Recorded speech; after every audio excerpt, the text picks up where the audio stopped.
外號第二代美國隊長嘅馬俊文喺2020年8月至11月期間，多次公開叫喊港獨口號同展示港獨標誌，鼓吹所謂香港獨立，最終因此被判煽動分裂國家罪成，獲刑5年9個月。喺近日刑滿出獄。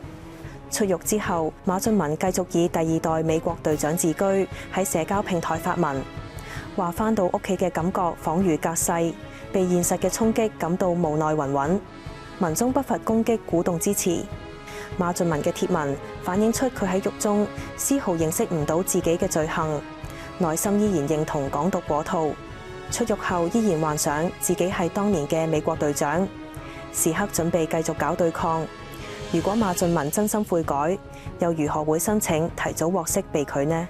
係咪真嘅如佢自講，喺獄中接受去激進化同心理治療等課程，因而悔罪呢？馬俊文內心認為自己從入獄到提前出獄被拒，都係特區政府針對佢。但係作為國安首犯獲刑9年嘅唐英傑，卻點解可以獲得減刑，甚至喺立德學院成立儀式上擔任升旗手呢？答案不言而喻。馬俊文5年幾前罪成入獄，已經喺敲響一次警鐘。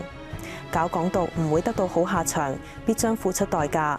申請提早獲釋被拒，再次敲響一次警鐘。